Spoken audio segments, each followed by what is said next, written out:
네, 오늘 본문은 굉장히 중요한 본문인데, 왜냐하면 최초의 교회, 최초의 신약교회죠.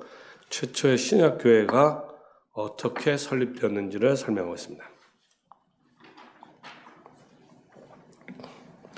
그러니까 이 세상에 있는 모든 교회는 이 첫 번째 교회가 세워진 대로 세워져야 되겠죠. 이 교회를 세운 데 있어서 잘못된 생각 중에 하나는, 가장 잘못된 생각은, 교회는 우리가 열심히 노력하면 세워진다, 이제 이런 게 굉장히 잘못된 생각이에요. 또는 교회가 세워지는 거는 목사님이 말씀을 설교 잘하면 된다, 뭐 이런 생각들, 그런 거는 오늘 본문에서 지지받기가 어렵습니다. 그래서 이제 교회가 오늘 교회에 세워지는 것에 대해서 얘기할 때 도대체 예수님께서 이 교회를 어떻게 세워간지를 잘 보시면, 가장 중요한 질문은 이거죠. 도대체 누가 교회를 세우느냐? 답은 하나님 이렇게 할 수 있겠지만, 또 예수님 할 수 있겠지만, 좀 더 구체적으로 예수님도 언제 세웠냐, 이것도 중요하거든요.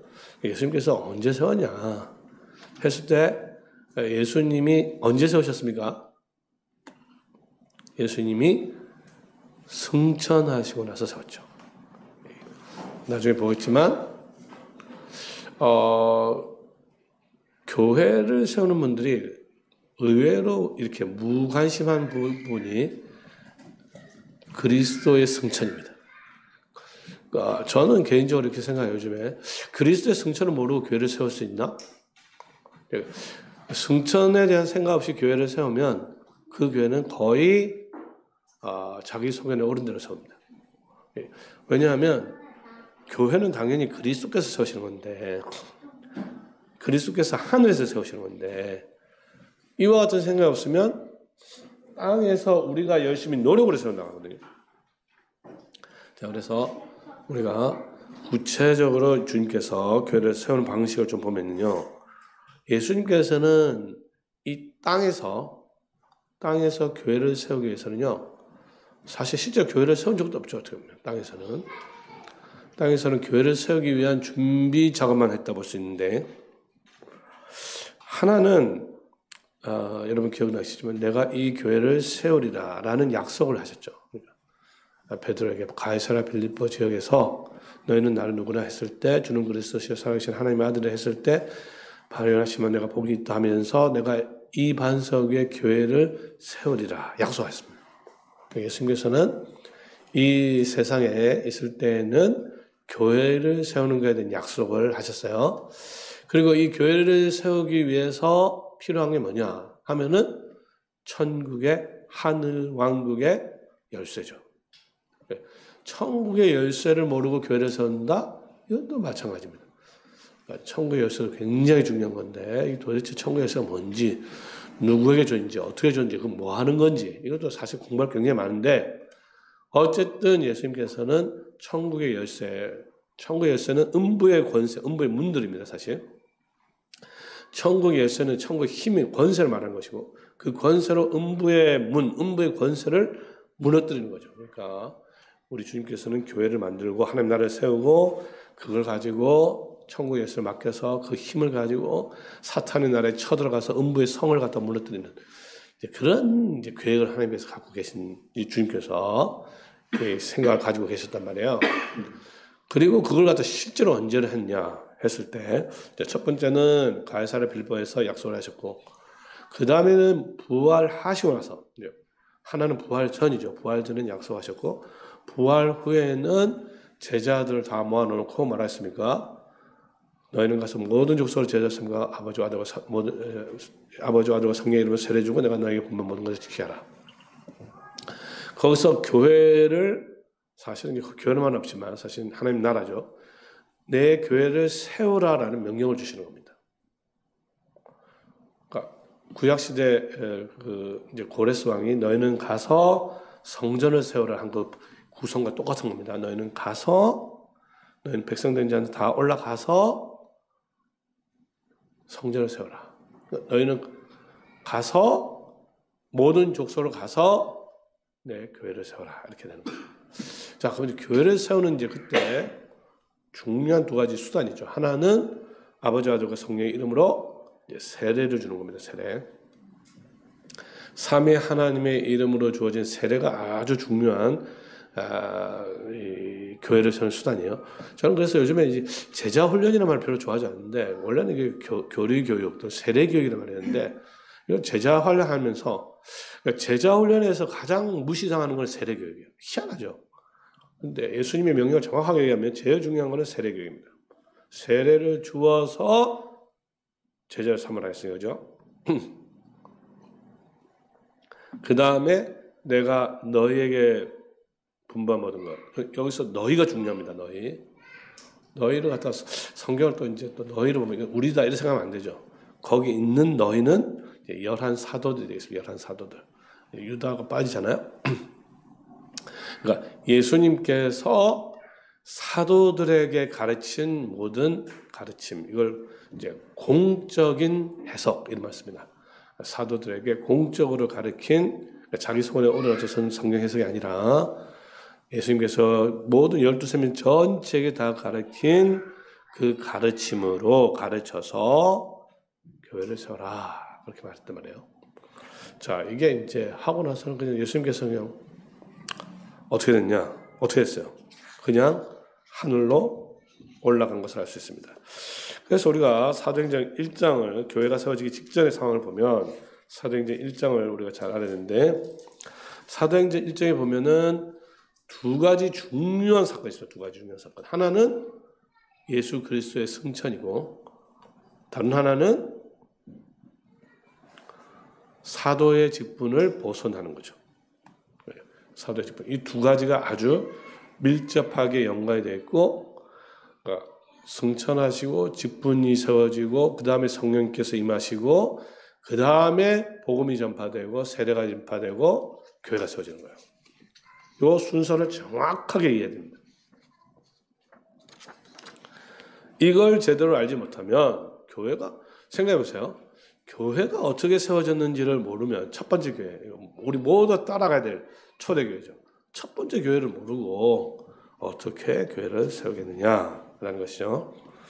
자, 첫 번째, 아까도 말씀드렸지만 그리스도께서 승천한 다음에 세우시는 거예요. 그러니까 그렇다면은 교회는 그리스도께서 승천한 후에 어디에서 교회를 세우느냐? 하늘에서 세웁니다. 이게 교회를 세우는 데 있어서 굉장히 중요한 신앙 고백이에요. 그리스도께서는 승천하시고 나서 교회를 세우셨다. 그리고 그 승천하신 바로 그 자리 하늘 우편에서 교회를 세우신다.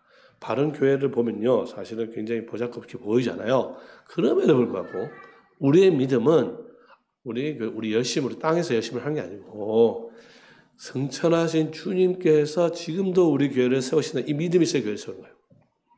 이거 없으면요, 교회 안 세워집니다. 안 세워지거나 자기 마음대로 세우거나 뭐 하다 말거나 뭐 이상하게 돼요. 그래서 승천을 알아야 되는데 근데 안타깝게도 오늘날 승천에 대한 교리가 너무 약화되어 되는 것을 보게 됩니다. 그래서 예를 들어서 이런 거 있죠. 우리는 부활 신앙에서 멈춘 경우가 많아요. 부활해서 승천으로 가야 되는데 부활하고 끝이에요. 그러다 보니까 부활하고 나서 여기 땅에 있는 거예요. 우리 에베소에 보면요, 예수님께서 우리와 함께 부활하시고 함께 죽으시고 함께 부활하시고 함께 하늘에 올라갔다 이래 있어요. 이게 믿음이에요. 자, 희한하게요, 여러분들 우리가 예수 그리스도 함께 죽었다는 걸 믿습니까? 하면 아멘 합니다. 함께 부활한 걸 믿습니까? 아멘 해요. 그러면 함께 하늘에 올라갔습니까? 이거 안 믿어요. 이게 지금 큰 문제입니다. 제가 보기에는. 예수 그리스도께서 왜 승천했느냐? 믿음 안에서 우리가 그리스도 함께 하늘에 올려. 여기서 이제 하늘이라는 건 저 멀리 하늘이 아니라 가장 높은 곳을 말하는 거죠. 어미하신 곳을 말하는 것인데 바로 간단히 말하면요, 예수님께서 계신 거죠. 그 어디는 하늘 하잖아요. 예수님께서 계신 곳이 하늘이라면 바로 이 자리가 예배가 이루어지는 그 자리가 하늘이라고 생각하시면 돼요. 그 하늘에서 교회를 세우신다. 자, 예수님께서는 부활하셨지만 이 부활이 제자들에게 별로 영향을 주지 못했습니다. 왜냐하면 예수님 부활하고 나서 없어지고 부활하고 나서 없어지고 부활하고 없어지고 예수님이 부활하고 나서 계속 함께 있지 않았어요. 우리가 생각하기에는 예수님께서 이 자리에 오셔서 우리와 함께 하면 교회가 훨씬 더 잘 될 것 같죠? 아닙니다. 예수님께서는 나타났다가 뿅 하고 사라지고 나타났다가 또 없어지고 그래서 여러 번 나타났음에도 불구하고 제자들은 안 믿었어요. 그 제자들의 두려운 신앙이 언제 딱 바뀌느냐? 언제 바뀌어요? 승천 먼저 바뀌어요. 승천. 보통 이제 오순절 강림 이야기하는데 오순절 강림이 아닙니다. 승천이에요. 그러니까 승천하고 부활의 차이는 뭐냐면요. 부활은 제자들이 직접 보지 못했죠. 봤어요? 못 봤죠? 부활한 걸 봤지 죽었다 일어난 걸 본 게 없어요. 보지 않았습니다. 근데 승천은 제자들이 사도행전을 보면 계속 본다 강조돼요. 제자들이 보고 보는 가운데서 올라가셨어요. 그렇기 때문에 제자들의 승천에 대한 증인이 될 수 있는 겁니다. 그래서 예수님께서 승천하심으로 승천하신 걸 보고 직접 보았기 때문에 12사도들은 이 승천에 대한 증인이 됐는데, 자, 그래서 우리 교회도 성도들도 승천에 대한 신앙이 확실해야 교회를 튼튼하게 세울 수 있습니다. 자, 문제는 여기 계신 분들은 그래도 승천을 다 믿죠. 믿죠? 예수님께 요즘 땅에 어디 여기 있지 않잖아요. 하늘에 계신 거 다 믿는 거 보고 믿는다고 일단 가정하고. 자, 근데 더 중요한 거는 예수님께서 제자들이 예수님의 승천을 도대체 어떻게 이해했느냐가 더 중요합니다. 제자들이 예수님께서 이렇게 올라가는 걸 보고 무슨 생각을 했을까요? 1번, 이제 가면 언제 오나. 너무 슬퍼했다. 2번, 저 떨어지면 어떡하지? 두려워했다. 3번, 우리 보고 말이야, 교회 지으라 세워놓고 자기 갚버리면 나보고 어떡하란 말이냐. 나 같은 경우는 굉장히 분노했을 것 같아요. 분노했다. 슬퍼했다. 아니면, 야, 잘 갔다. 이제 우리끼리 한다. 기뻤다. 자, 뭡니까, 답이? 1번 슬펐다. 2번 분노했다. 3번 놀랬다. 기뻐했다. 뭘까요? 답은 잘 모르시죠? 크게 기뻐했습니다. 제자들은 승천하는 예수 그리스도를 보면서 크게 기뻐했어요. 누가 보면 이제 크게 기뻐했다는 게 두 개 나오는데, 하나는 예수님께서 땅에 내려오신 거, 내가 큰 기쁨이 좋은 소식을 나에게 전하느니 해서 큰 기쁨의 소식, 큰 기쁨이 나와요. 하늘에서 땅으로 내려오신 거예요. 그 다음에 큰 기쁨은 뭐냐면 땅에서 하나님께 올라가는 거죠. 자, 그러면 이제 질문이 생긴 거죠. 왜 기뻐했냐 도대체? 우리가 막 슬퍼할 것 같은데 왜 그렇게 기뻐했느냐? 그 이유는 제자들이 예수님의 승천의 본질을 정확하게 이해했어요. 그건 뭐냐면 승천의 본질을 메시아의 승리로 봤기 때문에. 승천의 본질은 승리입니다. 그러니까 메시아의 승리를 알아야 교회를 세울 수 있습니다. 승리에 대한 확신이 있어야 되는 거죠. 특히 이제 저도 자구교를 했습니다. 세 가정 가지고 했는데 패배주의로는요 교회 못 세워요. 승리에 대한 확신으로 승리에 대한 복음으로 교회를 세우는 겁니다. 자, 그러면 도대체 예수님의 승천에 무슨 승리가 무슨 상관이 있느냐 했을 때요. 메시아가 높은 곳으로 올라갔다. 그게 바로 승리를 가리키는 겁니다. 구약 성경 쭉 보면요. 그러니까 이런 거예요. 그 당시 전쟁을 보면 왕이 나가서 전쟁을 하잖아요. 전쟁을 하면 모든 포로들, 노래물 다 끌고 올라가가지고 높은 곳에 올라갑니다. 높은 곳에 오면 전부 박수치고 환영하고 막 셀러브레이션 해요. 배너 같은 영화 같은 거, 글래디에이터를 보면 다 그런 거 나옵니다. 황제가 높은 곳에 가서 막 영광을 받는. 그럼 온 백성이 막 박수치고 난리죠. 백성들이 기뻐합니다. 자, 근데 백성들이 왜 왕이 나가서 전쟁에 나가서 승리했는데 왜 기뻐하냐? 기뻐할 수 있죠. 근데 왜 진짜로 기뻐하냐?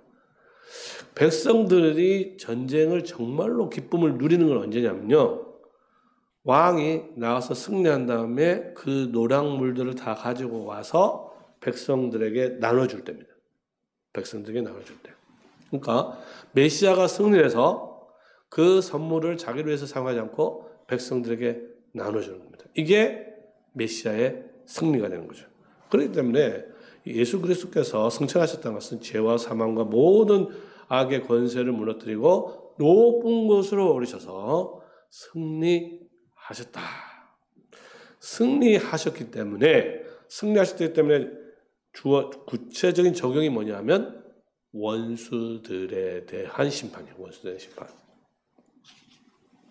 여러분 아시겠지만 이제 이게 정말로 여러분 이렇게 질문 드릴게요. 정말로 사도들이 그렇게 생각했을까? 자 보세요.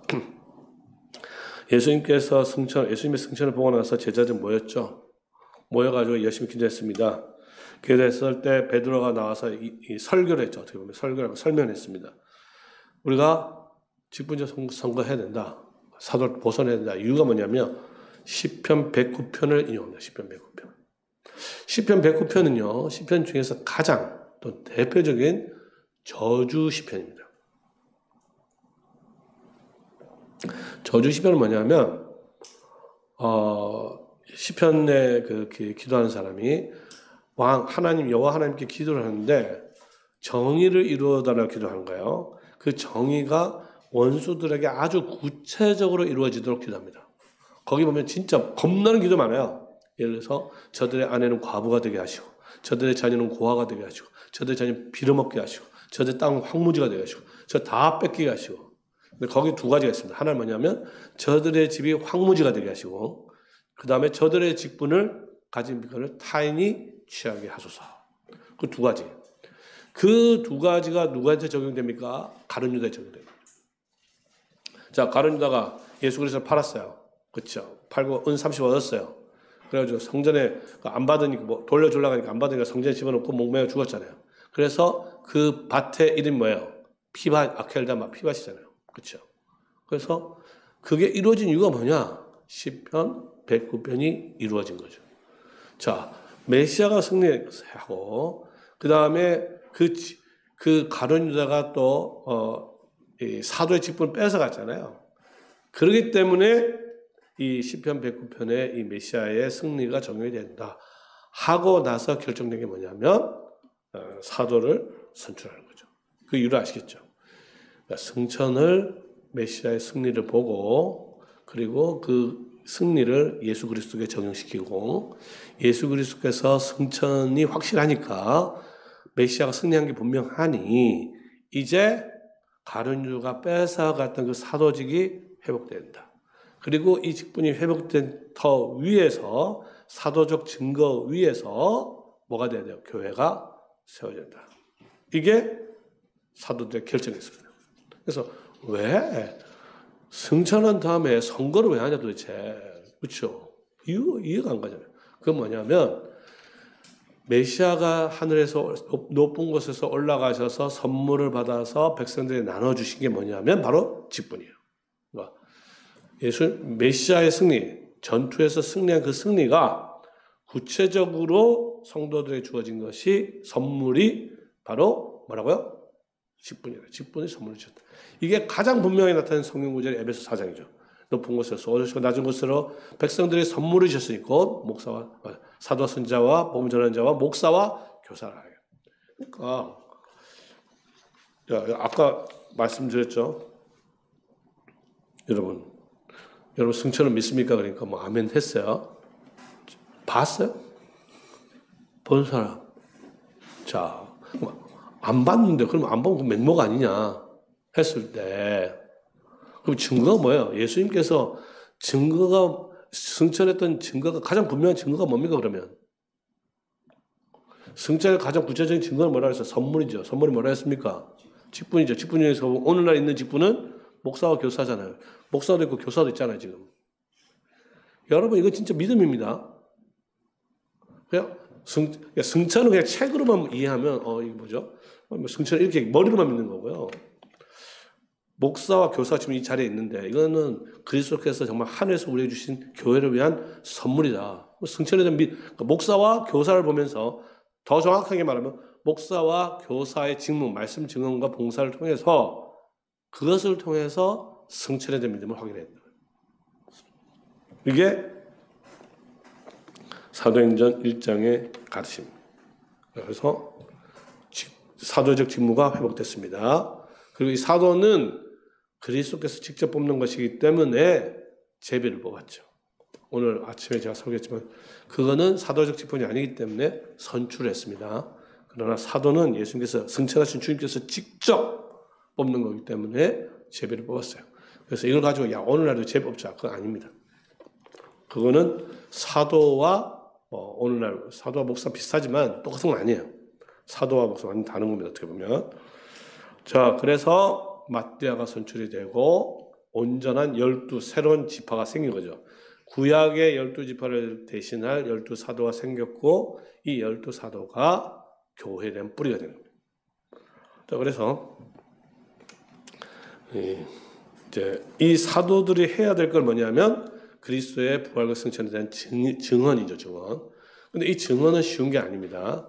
그래서 오순절날 성령께서 오신 거죠. 그렇죠? 성령께서 오셨습니다. 자, 그런데 이 사도들이 세워야 할 교회는 팔레스타인만 있는 게 아니라 그 자리에 있었던 모든 민족들에게, 그죠? 모든 민족들에게 복음을 전해야 되는 거예요. 거기 보면은, 그러니까 사실은 이제 예수님께서 너는 가서 갈 필요도 없었어요. 왜냐하면 멀리서 예수님께서 다 보내주셨으니까. 그러니까 사도행전 2장 9절 보면 거기 모인 그 설교를 들은 그 증언을 들은 사람들 보면 바데인, 메다인, 엘라민, 메사포타미아, 유다, 갑바두기아, 본도, 아시아, 부르기아, 밤빌리아, 애국, 구레네, 로마까지 어마어마한 민족들이 다 들어온 거야. 근데 문제는 뭐냐? 이들이 바울의 말을 베드로의 말을 못 알아듣잖아요. 왜? 언어가 다르니까. 그래서 특별한 은사가 내려진 것이 뭐냐면 방언의 은사가 오순절날 주어집니다. 그리고 이 방언의 은사를 가지고 말을 하는 거예요. 방언으로 말을 하는 겁니다. 그래서 방언은 수단이고 말은 내용이죠. 뭘 증거하느냐가 중요한 거죠. 맨 처음에는 방언만 들리니까 그렇죠. 주위에 있는 사람들이 원수들이 조롱하기 시작합니다. 쟤네들은 지금 술 취한 거 아니야? 했을 때 베드로가 거기 일어난 일에 대해서 변증을 하죠. 변증을 합니다. 오순절날 일어났던 일을 변증하는데 우리가 지금 때가 몇인데 때가 지금 3시기 때문에 술 취한 거 아니다 하면서 처음으로 소위 말 설교를 시작합니다. 사도행전 28장에 있는데 아마 설교가 9개인가 있을 거예요. 의외로 사도행전은 설교집이라고 볼 수 있을 정도로 설교가 긴 설교가 많이 있습니다. 첫 번째 설교인데요.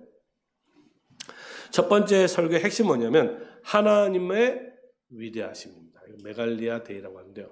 하나님의 위대하심. 하나님의 큰 일. 하나님께서 큰 일을 하셨다. 하나님의 큰 일은 주로 이제 구원 사역과 관련된 건데. 자, 그걸 요약을 하면 이래요. 그것을 베드로가 요약을 해서 설명합니다. 첫 번째. 하나님께서 예수 그리스도를 너에게 보내주셨다. 메시아를 너에게 보내주셨다. 하지만 너희가 십자가에 매달아 버렸다. 이게 첫 번째 대제예요. 두 번째, 하지만 하나님께서는 다윗을 통해서 말씀하셨듯이 그를 죽음에 두지 않고 이렇게 세워서 자기의 우편에 높이 들리게 하셨다. 증거이냐? 증거 있다 이거죠. 너희가 지금 보고 있는 요엘이 마지막 때 약속하신 너희가 보고 있는 성령이 바로 그 증거이다. 빼도 못한 증거이다. 그러니까요, 이 베드로의 설교를 한마디로 이야기하면, 한 줄로 이야기하면, 너희는 왕을 죽인 반역자들이다. 내란죄, 요즘 식으로 반역죄, 내란죄. 내란죄는요, 내란 수개는 뭐밖에 없어요? 사형밖에 없습니다, 사형. 딴 거 없어요. 징역 이런 거 없습니다. 사형이에요. 용서받을 수가 없습니다. 자, 여기까지가 교회가 세워지기 이르는 직전이고, 자, 오늘 본문에 보면 37절에. 자, 이제 요거 배경을 이해하고 들어야 이게 이해가 되는 거예요. 그들이 이 말을 들었어요. 이 말이 뭐예요? 야, 우리는 반역자들이구나. 우리는 다 죽었구나. 그러니까 이 말을 듣고 마음에 찔려 사도들의 물에 이르되 우리가 어찌할꼬 다 죽었다. 자, 여기서 우리는 이제 중요한 설교의 기능을 하나 보는데요. 우리 성도님들 설교를 뭐 때문에 듣는지 무엇을 위해서 듣는지 모르겠지만 여러 가지 목적이 있죠. 한 목적이 있는 건 아니에요. 근데 설교의 중요한 기능 중 하나는 마음이 찔리는 겁니다. 마음이 찔리는 거. 오늘 아침도 마찬가지예요. 제 설교를 듣고 나서 마음이 찔린 게 없으면 제가 잘못 전했든지 여러분이 뭐가 잘못했든지 둘 중에 하나입니다. 하나님의 말씀은 어떤 형식으로든지 여러분들의 마음을 찌르게 돼 있어요. 그리고 회개를 초청하게 돼 있습니다. 회개. 그게 정확하게 뭔지 모르겠어요, 저도. 하지만 제가 또 목사가 하나님의 말씀을 신실하게 전할 때, 여러분들 이제 앞으로도 마찬가지죠. 설교를 들을 때 자기 비위 맞춘 설교 들으면요, 굳이 교회 나올 필요는 없죠. 왜 그런 게 수룩합니다. 그냥 뭐 유튜브 틀면 다 나와요. 전부 다 제가 보기엔 비위 맞춘 설교, 기분 좋게 하는 설교, 뭐 복 받으라는 설교, 뭐 그 다음에 정말로 하나님의 말씀을 듣고 우리 잘못했구나. 정말 하나님께로 돌아가야 되겠구나. 그런 설교는요, 요즘에 찾아보기가 정말 힘듭니다. 그러니까 교회가 세워지는 바른 설교의 중요한 특징 중에 하나는 마음을 찌르는 설교가 되겠습니다. 그렇다고 해서 무조건 이제 막 설교를 막 칼로 막 씻는 그런 말은 아니고요. 하나님의 말씀을 들었을 때 정말 내가 정말 하나님의 말씀 앞에 정말 잘못했구나. 이 점에서 내가 돌이켜야 되겠구나. 마음에 찔렸어요. 사실은 이거는 더 찔리겠죠. 이거는 내란죄잖아요. 우리 또 내란죄를 했긴 했지만 그렇게 이 정도 심하지 않잖아요. 이 사람은 진짜 예수님의 십자가에 매달렸죠. 불과 50일 전에 매달린 사람들이, 이 사람들은. 그렇죠. 우리는 그래서 매달지는 않았잖아요. 그렇죠. 우리 죄 때문에 돌아간 건 맞지만 우리가 예수님의 십자가에 못 박거나 이런 하지는 않았잖아요. 이들은 십자로 땅땅땅 해서 십자가 처형 이렇게 한 사람들이에요. 자, 그러면 어떻게 해야 되느냐? 내란범은 어떻게 해야 살아남을 수 있느냐? 일단은 반역자들이 받아야 될 형벌들을 보면 요즘에는 그래도 좀 낫죠. 사형 정도밖에 없는데 옛날엔 뭐가 있었습니까? 혹시 기억나세요? 능지처참이라는 혹시 들어보셨어요? 이거는 이제 사람을 죽을 때까지 회를 뜨는 걸 능지처참이랍니다. 과다출로 죽는 거죠. 능지처참. 그다음 삼족을 멸하죠. 삼족. 친척, 사돈 친척, 삼족을 완전 나만 죽는 게 아니에요. 내란범은요, 자기만 죽는 건 아니에요. 자기 친척 다 죽는 겁니다. 그게 반역죄예요. 자, 그런데 사실 이제 반역죄는 그 형벌도 굉장히 심각하지만 그 반역죄로부터 벗어날 용서받는 길은요 없습니다, 사실. 반역죄라를 지은 게 분명하고 거기에 대한 증거도 분명하고, 그렇죠? 그러니 우리가 어떻게 해야 되냐 했을 때 반역죄를 지은 사람이 살아남을 수 있는 유일한 방법은 뭔지 아세요? 유일한 방법은 그 반역을, 내가 이 왕에 반역했잖아요. 그 반역한 왕이 나를 어떤 이유인지 모르지만 용서해 주는 거예요. 사면해 주는 거예요. 그게 유일한 길입니다. 예를 들어서 우리가 하나님 앞에 죄를 지고 반역을 했잖아요. 용서받을 길이 없어요. 근데 우리가 용서받을 수 있는 길은 뭐냐면 어떤 이유인지 모르지만 그 이유는 다시 예수 그리스도. 예수 그리스도의 십자가 구속 대속 때문에 우리를 더 이상 죄 없다 인정하시는 것이죠. 자, 그래서 우리가 어찌하고 할 때 거기에 대한 해결책을 제시하는데 그게 뭐냐? 너희가 회개하라. 회개. 이게 회개하는 게 유일하게 용서받는 길이다. 이건 우리도 마찬가지입니다. 우리도 회개 없이 구원 못 받아요. 그러나 회개를 하면 어떤 죄든지 용서를 받는다. 이게 복음입니다. 회개를 하여 그 다음에 회개만 한 게 아니죠. 그 다음 뭐요? 예수 그리스도 이름으로 세례를 받고 죄사함을 받아라. 그래서 회개와 세례가 있습니다. 회개와 세례. 여기서 우리는 사도와 예수님의 차이를 보게 돼요. 예수님도 설교하셨죠? 첫 번째 설교가 뭐예요? 회개하라, 천국이 가까웠느니라. 근데 예수님은 회개하라만 이야기하고 회개하고 세례받으라 했어요, 안 했어요? 안 했습니다. 근데 사도는 회개하고 세례를 받으라. 이게 예수님과 이 사도의 차이예요. 그럼 왜 그러냐? 왜 그럴까요? 너무 간단하죠. 이유는 예수님이 뭐라고 제자들에게 말했어요? 가서 아버지와 아들과 성령의 이름으로 세례를 주고 세례를 주라고 했으니까 그걸 기억한 거죠. 제자들이 이 점에서 기억력이 좋아요. 기억을 정확하게 했습니다. 그렇기 때문에 제자들이 그 청중들을 향하여 회개를 한 다음에 세례를 받으라. 그렇게 이야기했어요. 그렇게 하면 죄사함, 반역의 그 죄에 대한 죄사함에 대한 선물을 받을 것이다. 그들이 용서받는 길을, 구원의 길을 제시하신 것이죠. 그러니까 예수님은 한 번도 세례 받은 적 없습니다. 그죠? 세례를 주었다 카더라 통신했어요. 가짜 뉴스 있었습니다.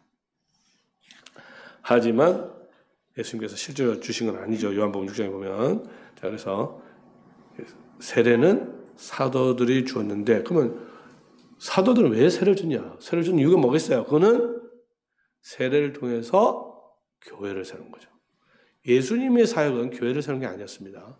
예수님의 사역은 복음 전파였어요. 그걸 끝이었어요. 그러니까 사도들은 복음을 전하고 세례를 주어서 그 다음에 교회를 세우는 게 자신의 사명이었기 때문에 회개하고 세례를 받으라.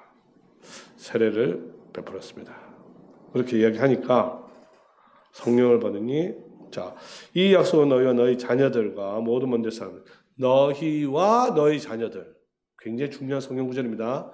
너희와 선물을 받는 이 약속은 너희뿐만 아니라, 죄사함의 이 선물은 너희뿐만 아니라 너희 모든 자녀들도 받는 것이다. 이게 바로 뭐예요? 유아 세례에 대한 가장 확실한 성경 구절입니다. 유아 세례가 성경에 있어요, 없어요? 보통 없다고 이야기하지만 사실은 명시적은 없지만 유아 세례에 대한 가장 분명한 성경 구절이 바로 이 구절입니다. 이 성령을 주시는 이 선물에 대한 약속이죠. 실체가 아닙니다. 세례 받는다고 무조건 성령 받는 거 아니에요. 그러나 성령을 받는다는 그 약속은 아이라 할지라도 받는 거죠. 그래서 그 표시로, 약속을 받았다는 표시로 아이에게 세례를 주는 것이죠. 그래서 세례가 굉장히 중요한 역할을 하는 것을 보게 됩니다. 그러니까 교회가 세워지는 첫 번째 출구가 어떻게 되냐? 그거는 바로 세례가 되겠습니다. 그러니까 교회를 세우기 위해서는요, 세례를 아주 튼튼하게 해야 됩니다. 세례를 무시하면요, 아무리 교회가 커도 그거 뭐 교회가 아니고 집단이에요, 집단. 교회가 교회되게 하는 것은 세례입니다. 하나 삼위 하나님의 이름이, 우리의 도문 천지를 진 여호와 하나님의 이름에 있으니까 그 이름이 튼튼해야 돼요. 그 이름에 대한 고백이 분명해야 됩니다. 그 교회가 튼튼한 교회예요. 자, 그래서 몇 명이 세례 받았냐? 몇 명 받았어요? 3,000이나 더하더라. 3,000명 받았습니다. 이런 게 오늘날 있으면 좋겠죠. 우리 목사님 앞에 나갔는데 설교 한번 쫙 하니까 3,000명. 그 다음날 가서 설교, 요즘에 그렇죠. 뭐 선거하니까 사람이 엄청나게 모이는데 거기 가서 설교 한번 하면 5,000명. 그랬으면 참 좋겠죠. 뭐 그런 일이 오늘 일어나지 않았습니다. 자, 어떻게 보면 대형교회가 된 거죠. 자, 그래서 이 말을 받은 사람들 세례 받으면 그날의 신도가 3,000이나 더하더라. 이 41절이 최초의 교회가 세워진 장면이에요. 최초의 교회가 세워진 장면. 최초의 가시적 신약 교회가 세워진 현장이 바로 사도행전 2장 41절입니다.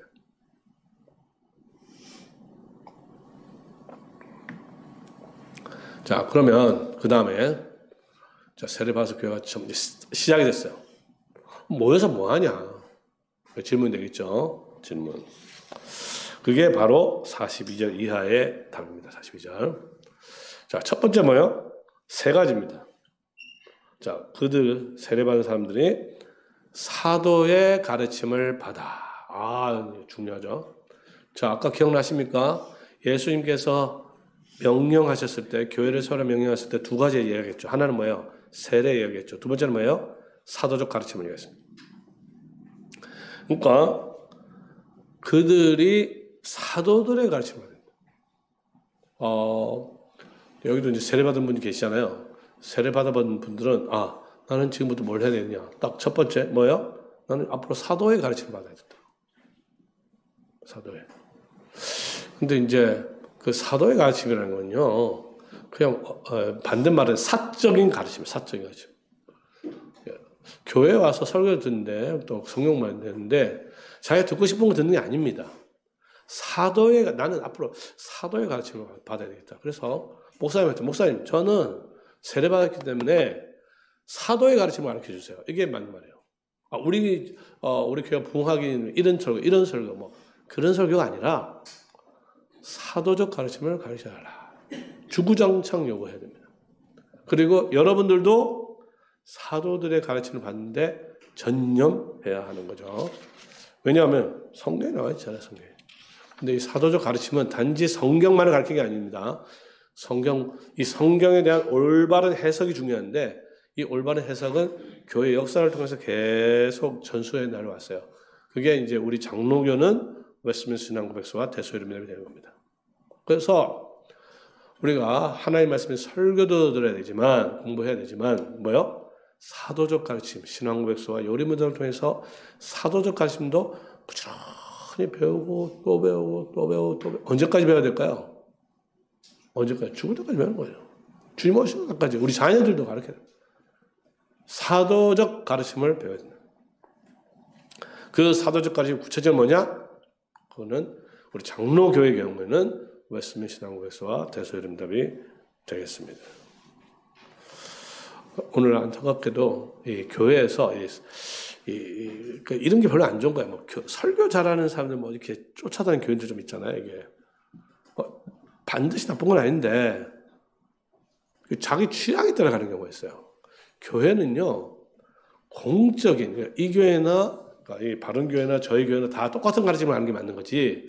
이 교회는 이거 가르쳐, 이거 저거 이거 하면 안 되는 거죠. 어떻게 보면 어떤 교회에 있어서나 뭘 가르쳐야 돼요? 사도적 가르침. 그렇다면 여러분들도 사도적 가르침 뭔지는 알아야 될 거 아니에요.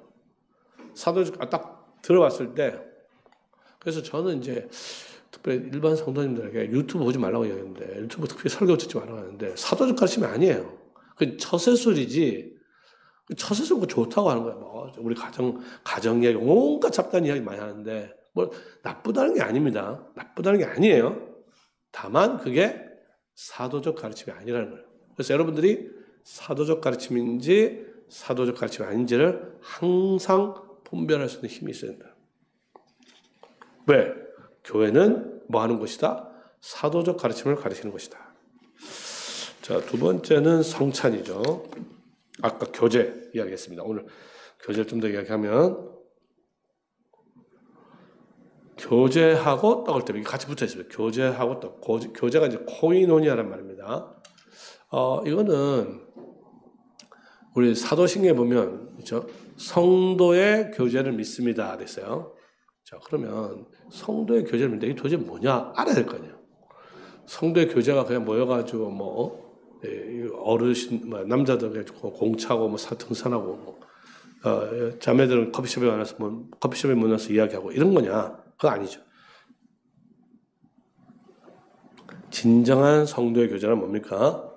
떡을 떼는 겁니다. 나와 있잖아요. 떡을 떼는 거. 떡을 떼지 않는 성찬은요. 어떻게 보면 성찬이 아니라고 할 수 있어요. 왜냐하면 성찬에서 가장 중요한 순서가 말씀의 종인 목사가 떡을 가지고 떡을 떼는 겁니다. 성찬에서 네 가지 행동이 중요해요. 혹시 뭐 성찬에서 다 배우셨는지 모르겠는데 신앙고에서 다 나와 있습니다. 네 가지가 있는데 하나는 떡을 받는 거죠. 떡을 취해서 축사하시고 감사기도 하고 떡을 떼어서 나눠주는 거죠. 이 네 가지 중에서 뭐가 제일 중요하다? 떡을 떼는 겁니다. 왜 그러냐? 자, 떡은 뭘 가리킵니까? 예수 그리스도의 살을 가리키죠. 예수 그리스도의 몸을 가리킵니다. 예수 그리스도의 몸이 십자가에서 어떻게 됐어요? 머리 어떻게 됐습니까? 머리. 가시관에 찔렸죠. 얼굴은 어떻게 됐습니까? 군병들에게 얻어 터졌습니다. 침뱉음을 받았어요. 등은 어떻게 됐어요? 채찍질로 뜯겨져 나갔습니다. 창은 어떻게 했어요? 옆구리 창에 찔렸죠. 그죠? 손과 발에 못이 막혔습니다. 이게 뭘 말합니까? 예수님의 그 귀하신 복되신 몸이 십자가에서 머리끝부터 발끝까지 다 찢어서 돌아가셨어요. 그거는 그 죽음이 그냥 죽음이 아니라 희생 제사의 죽음이라는 걸 보여줘요. 동시에 그 떡이잖아요, 떡. 떡은 뭘 의미합니까? 죽었기 때문에 그 죽음이 우리에게는 영혼을 위한 양식이 되는 거죠. 그걸 먹어야 산다. 우리 주님께서 말씀하셨잖아요. 이 떡을 먹냐는 영혼이 죽지 아니하리라 말씀하셨죠. 광야에 있는 만나는 하늘에서 내린 떡이잖아요. 먹고 다 죽었습니다. 그러나 진짜 하늘의 떡, 예수 그리스도의 몸은 그래서 먹는 자는 영원히 죽지 아니하리라 그렇게 말씀하신 거죠. 그래서 초대교회는 이와 같이 말씀과 성찬, 떡을 떼면서 교제하는 것, 이걸 전념했다라고 보는 거예요. 그래서 앞으로 교회가 이 일에도 전념을 해야 됩니다. 참고로 저희 교회도 교회를 개척한 다음에 계속 하루도 한 주도 빠짐없이 매주 성찬식을 지금까지 계속 하고 있습니다. 이유는 뭐냐면 바로 주님께서 이것을 첫 교회, 성도의 교제가 도대체 뭐냐? 성도의 교제의 핵심은 떡을 떼는 거다. 떡을 떼므로써 예수 그리스도의 살과 피를 함께 먹고 마심으로 이 현장이 천국으로 그러니까 예배를 드리는 그 현장은요, 지상이 천국으로 바뀌는 겁니다. 하늘이 되는 거예요. 예수님께서 그 자리에 오시는 거예요. 그래서 교회로 만드는 겁니다. 자, 그래서 성찬에 대한 이해가 충분해져야 되는 거죠. 그래야 만약에 말씀만 있으면 교회는 학교가 됩니다. 그런데 성찬이 있으면 식당으로도 바뀌는 거예요. 말씀도 있고 식사도 있어야 되는 거죠. 그다음에 이제 기도가 있죠. 기도에 전혀 힘쓰니라. 이제 주목하게 되는 게 기도인데, 교회가 커지고 부흥할수록 하나님을 의지하기보다 자기 힘을 의지하는 경우가 많습니다. 그러나 성도들은 부지런히 기도해야 돼요. 사실은 이 첫 번째 교회는요, 3,000명, 5,000명 굉장히 많은 것처럼 보이지만 그 자체는 많은 것처럼 보이지만 사실은 주위에는 원수들이 있어요. 나중에 곧 원수들이 박해하고 막 쳐들어와요. 이 교회를 갖다 지켜줘야 될 거 아니에요. 그래서 초대교회 성도들은 기도 열심히 했습니다. 근데 그 기도는 그냥 우리 잘 되게 해주세요, 자녀 시험 붙게 해서 이런 기도가 아니겠죠, 당연히. 뭐냐? 하나님의 교회를 원수들로부터 지켜달라. 이 모든 기도가 어디에 담겨 있냐면 시편에 다 담겨 있습니다. 그래서 우리 종교개혁가들은 시편을 통한 기도를 굉장히 강조한 겁니다. 그거 보면요, 전부 다 그 기도가 교회를 위한 원수로부터 지켜달라는 기도, 그 원수들로 우리 주님께로 피한다든지 지켜달라고 한다든지 모든 것들이 다 담겨 있는 거예요. 그래서 초대교회는 이와 같이 여기는 명시적으로는 없지만 이들은 기도할 때 시편으로 열심히 간절하게 하나님께 부르짖은 것을 우리가 추론할 수 있습니다. 그러니까 그러니까 말씀, 성찬, 기도, 이게 이제 굉장히 중요한 거죠. 자, 그러면 이제 정리를 하면 이렇게 되는 겁니다.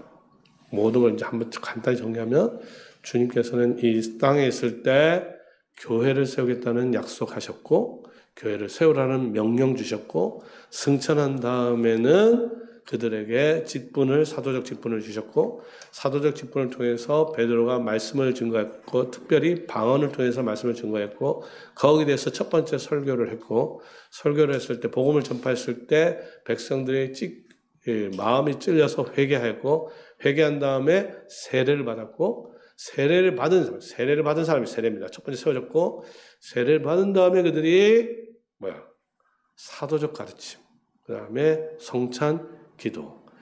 그래서 이게 말씀과 성례와 기도, 이게 세 가지가 다 나오죠. 말씀과 성령과 기도.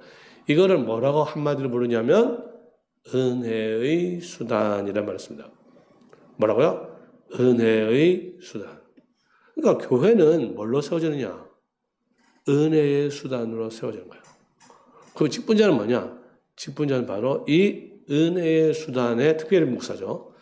직분자는 특별히 이 은혜의 수단에 주께서 맡기신 이 직무에 봉사하는 사람입니다. 그러니까 하늘에 계신 그리스도께서 성실하신 주님께서 당신께서 세우신 직분자를 통하여 그 직분자들에 맡기신 그 직무인 은혜의 수단을 우리가 열심히 할 때 하나님께서 땅에서 당신의 교회를 계속 든든하게 세워 가시는 것을 오늘 사도행전 1장과 2장을 통해서 보게 되는 것입니다. 자, 오늘 바른교회 성도님들 저를 초청해서 이렇게 말씀을 드렸는데 저 옛날 생각이 많이 나네요. 이렇게 한다고 되느냐? 될 수도 있고 안 될 수도 있습니다. 근데 저는 그대로 했어요. 그래서 하나님께서 복을 주셨습니다. 그러니까 문제는 뭐냐면 이렇게 하다가 이거 이렇게 안 되네 했을 때 가장 큰 이유가 뭐냐면 딴 데 한번 갈까? 그렇게 되면 망합니다. 그래서 이 특별히 작은교회는 성경에 따라서 여기 충성스럽게 열심히 하셔야 돼요. 은혜의 수단에 집중하셔야 됩니다. 딴 것보다도. 그래서 안 될 수도 있어요. 그러면 더 집중하시고 더 집중하시기 바랍니다. 왜냐하면 다른 방법이, 다른 수단이 있어요, 없어요? 없습니다. 교회는요, 은혜를 받아야 사는 것이에요, 은혜. 은혜를 받는 방법은 말씀과 성례와 기도입니다. 그렇기 때문에 이 수단에 열심히 봉사하셔서 하나님의 은혜를 마음껏 누려서 즐김으로 이 교회가 하나님의 뜻에 맞게 흥왕하는 그 같은 교회 되시기를 주님의 이름으로 축원합니다. 아멘. 기도하겠습니다. 오늘 오후에도 말씀을 주시니 감사합니다. 하나님께서 당신의 교회를 어떻게 세우시는지를 구체적으로 보게 하시니 감사합니다. 이것을 이제 우리 마음속에 깊이 새겨가여 주시옵소서. 이것을 우리 모두의 말씀, 하나님의 말씀으로 받게 하여 주시옵소서. 우리가 다른 데 눈을 돌리지 않게 하여 주시옵소서. 그래서 우리가 하나님의 말씀에 순종하여 하나님의 교회를 하나님의 뜻대로 세우게 하여 주시옵소서. 이제 우리가 예배 마치고 모든 각 처소로 돌아갈 때 그곳에도 주께서 함께하여 주시옵소서. 예수님의 이름으로 기도를 드립니다. 아멘.